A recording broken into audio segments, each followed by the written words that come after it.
Welcome back to In Goa on this special interview with the newly appointed and the new president of the Goa Pradesh Congress Party, Mr. Luizinho Faleiro, who just took charge today.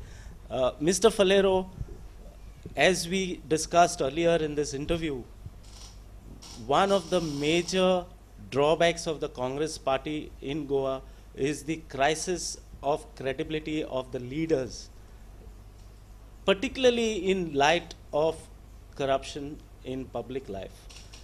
This was also an issue that on which the party suffered at the national level at the Lok Sabha elections. What are the steps you and the other party leadership in the state intend to take to change this public perception of the leaders of the Congress Party? You see, in a democracy, it is the people, as I have said earlier, who blessed us.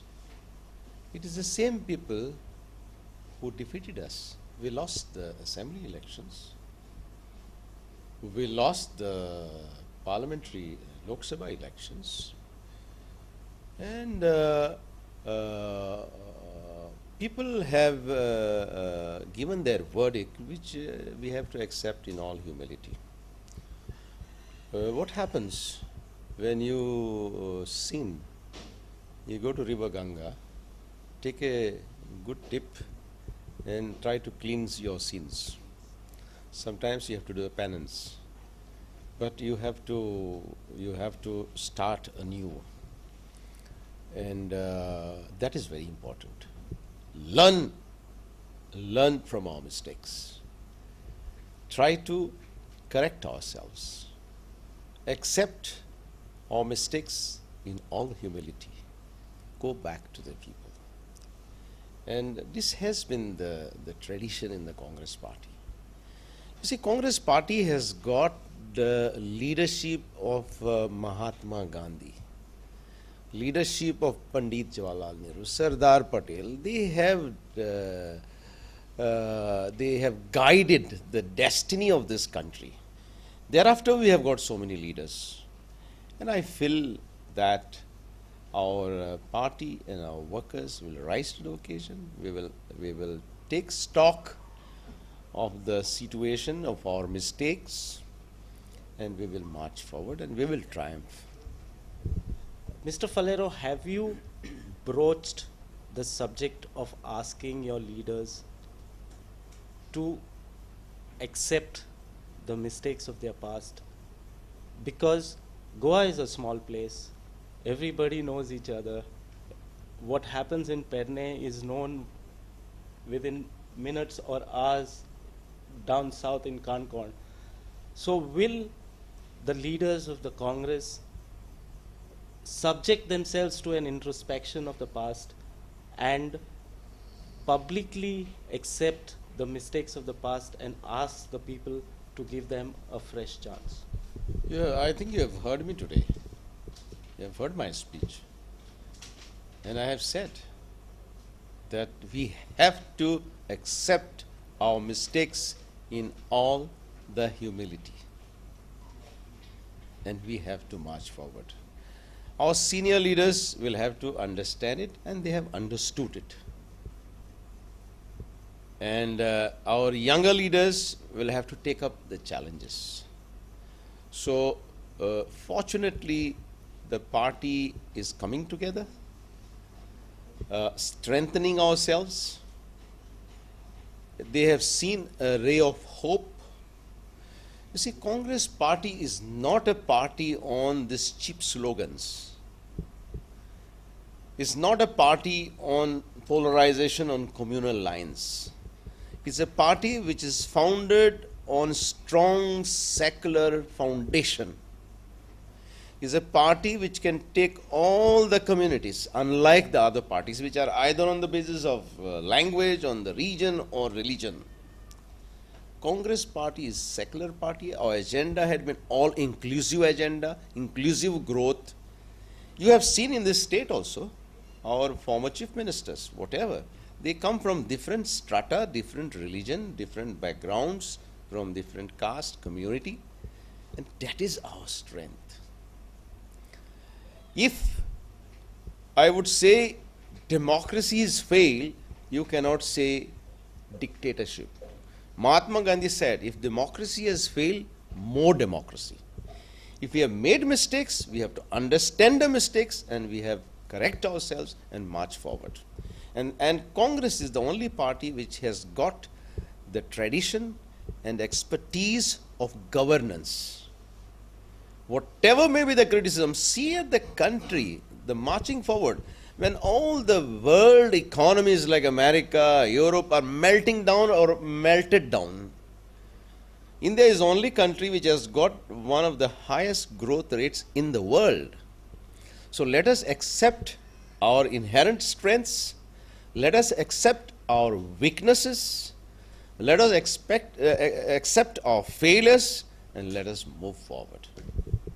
Mr. Faleiro, in terms of issues that are dominating the political space in Goa, some of the issues are the ongoing agitation against the Mopa airport. Then we have the unemployment problem. So how does the Congress form its way forward on these particular issues? What are the ideas that you come with afresh? Well, at the outset, let me tell you, Goa is going to deep turmoil. The deep turmoil, not only in terms of unemployment, there is economic and financial bankruptcy in the state. But I would like to discuss this with my colleagues. As per the democratic traditions, and come out with policies and programs wherein maybe in certain issues we will support the government if it is in the interest of the state, interest of the people of the state, and we will also make demands for the development. I know you are talking of issues like mining, you are talking of issues like the airport, you are talking of issues unemployment, the youth, regional plans, and so many other issues. We will discuss it, we will debate it, and we will articulate the aspirations of the people and of the state in future. One major issue that is dominating the political debate as of now is the demand for special status. In your speech earlier today, you said special status not just for land, our land is already gone. Special status not just for our cultural identity is already gone. What were you really trying to say when you said these words that, you know, the special status that we are demanding is beyond just land and culture? See, I had been, as I have said, in charge of 7 states in the Northeast. You know, when you work at the national level, your horizon, your thinking changes. Of course, I had been in charge of Karnataka also, but these 7 states are special category states. They have got all the benefits financially because whatever central funds they are getting, 90 to 95% are given as grants, as central grants, and hardly 5 to 10% is given as loan. Whereas in Goa, whatever devolution of funds which come to Goa from the center, 80% comes as loans and hardly 10 to 20% comes as grants. So why this hostile discrimination? In fact, today, I don't want to blame anybody, I should not be misunderstood, but our leadership, right from the liberation, were demanding that Goa should be merged with Maharashtra. Our energies and our total focus was somewhere else. If at that time we had to ask for a special category status, I'm sure Pandit Jawaharlal Nehru and the central leaders would have given us, and today the story would have been different. This is as far as central assistance. Secondly, all the money which we are giving to the center in terms of revenue, it is going to the central kitty, and Goa is one of the state which gives or contributes the highest per capita revenue to the center in terms of income taxes and in terms of so many other revenues. What we get back? Only 5 to 10%. Whereas other states, they get 95%. We should get this money back. So this is one aspect of the special category status, financial devolution of powers. The other aspect is, when you see in the Northeast, you find that they are so much protective of their culture, of the identity, of the land, of the traditions, of the tribal status, of the language. They may wear a suit, but yes, they are very particular about the identity of their tribe. They will wear the tribal dress, their identity of the language, identity of and protection of the lands. Now, I don't know, but I read on the papers that we want to protect our land, identity, and if that is the only idea of special category status, no. Because unfortunately, we have lost our lands already. Our identity is very much diluted. Our cultural identity, this is very much diluted. Of course, even at this time, protection of our identity, protection of our culture, protection of our traditions, and protection of our land is very important. But more important than that is overall the special category status states are enjoying.